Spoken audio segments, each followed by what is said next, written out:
आज हम आपको उस बेटी के ऐसे शब्द सुनाएंगे, वो शब्द जब एक लड़की अपने पिता को सुनाती है जब उसकी शादी हो चुकी होती है।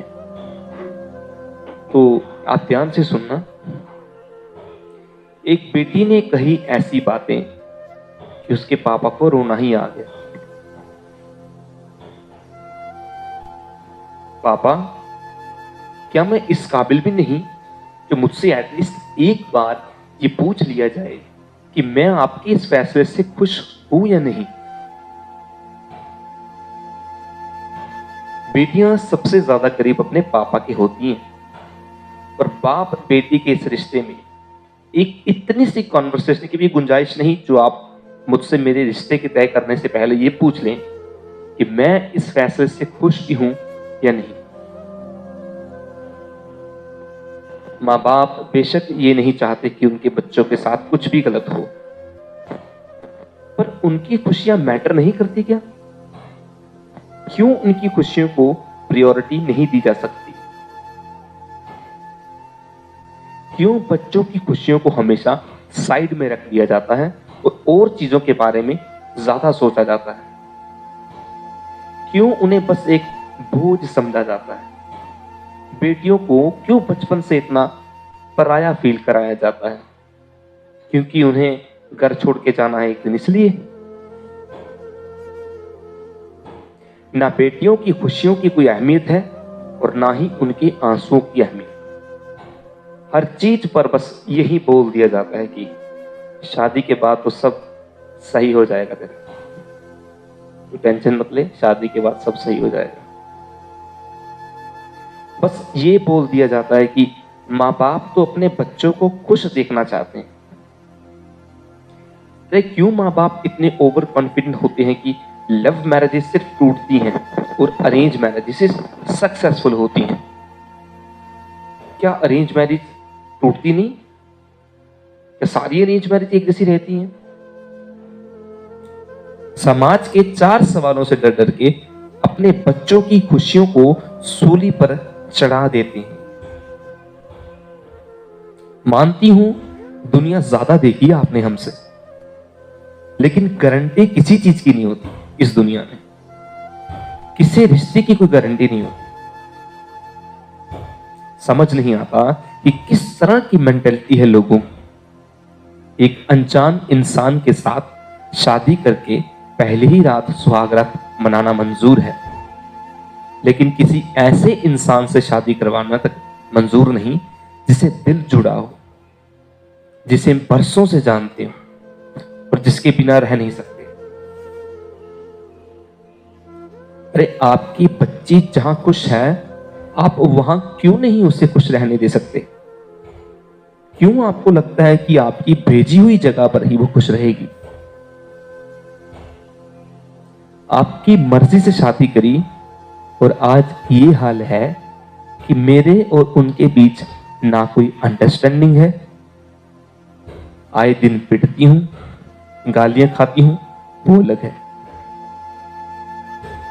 अब बताएं मुझे कि क्या मैं आपको ब्लेम करूं इस सब के लिए?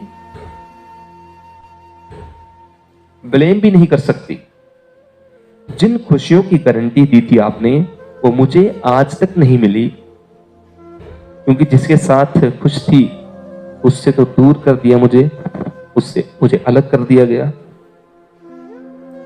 एक बार को अगर मैं अपने प्यार में धोखा खाती तो मुझे इतना पछतावा नहीं होता और ना ही मैं किसी और को ब्लेम कर सकती। लेकिन इस फैसले से मुझे सिवाय पछतावे और ब्लेम्स के कुछ नहीं हो रहा। पापा, मानती हूं आप कभी नहीं चाहते कि मेरे साथ कुछ बुरा हो, पर जोर जबरदस्ती करके आपने जो भी कुछ किया उसके सिवाय मेरी जिंदगी बर्बाद होने के कुछ और नहीं हुआ। 25-30 साल की लड़की इतनी भी इमेच्योर नहीं होती जो उसे अपने सही गलत के बारे में पता ही ना हो, जिसे लोगों को परखने की जरा भी अकल ना हो। उसने भी दुनिया देखी है और वो भी इतनी काबिल होती है कि वो अपनी जिंदगी के फैसले खुद ले सके। लेकिन वो अपने माँ बाप का सर झुकने नहीं दे सकते, इसलिए अपने फैसलों में उनकी भी रजामंदी चाहती है और चाहती है वो भी खुश हो सके उनके फैसले से। मगर यहां कुछ समझाने वाला तो है ही नहीं, बस समझा देते हैं और अपने काम से मतलब रखते हैं। जब लड़की ने रोते रोते अपने पापा से फोन पर ये बातें कही तो उनका दिल भारी हो गया और उनके पापा को भी रोना आ गया। उन्हें तब शायद ये समझ हुआ, तब शायद ये एहसास हुआ कि वो कितने जिम्मेदार हैं अपनी बच्ची के दुखों के लिए। कितने गलत थे जो उन्होंने अपनी खुशी और समाज के बारे में सोचा, जबकि सिर्फ और सिर्फ अपनी बेटी की खुशियों और रजामंदी सबसे ज्यादा जरूरी थी। माँ बाप को बेशक पूरा हक होता है अपने बच्चों की जिंदगी के फैसले करने का, मैं इस बात से नहीं मुंह करता। ये पूरा हक है माँ बाप को उनकी औलाद के जिंदगी के फैसले करने का, लेकिन बच्चों को भी हक होता है कि उनकी जिंदगी के फैसले लेते वक्त उनसे बात की जाए, उनसे पूछा जाए वो खुश है या नहीं, और एक बार उस शख्स से भी शांत दिमाग से मिलने जिससे उनके बच्चे शादी करने का फैसला कर चुके हैं। क्योंकि कमिटमेंट्स की भी वैल्यू होती है, खुशियों की भी वैल्यू होती है और फीलिंग्स की भी कुछ वैल्यू होती है। कुछ भी फर्जी नहीं होता। लोगों की जिंदगियां तबाह हो जाती हैं। बच्चे माँ बाप के लिए कॉम्प्रोमाइज करने के लिए रेडी हो जाते हैं और माँ बाप उनकी खुशियों से भी फैसले नहीं ले पाते। वाकई में बहुत दुख की बात है। न जाने कितनी मोहब्बतें आए दिन दफन हो जाती हैं सिर्फ इसी वजह से।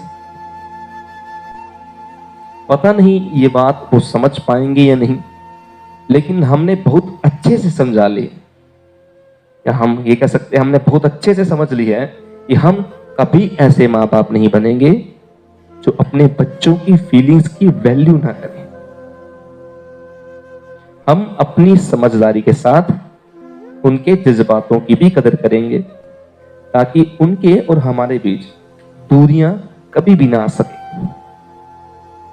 तो दोस्तों ये कुछ लाइंस थी। आई होप आपको ये स्टोरी टेलिंग लाइंस अच्छी लगी होंगी। अगर मैंने कुछ गलत कह दिया हो तो मुझे माफ कर दीजिएगा,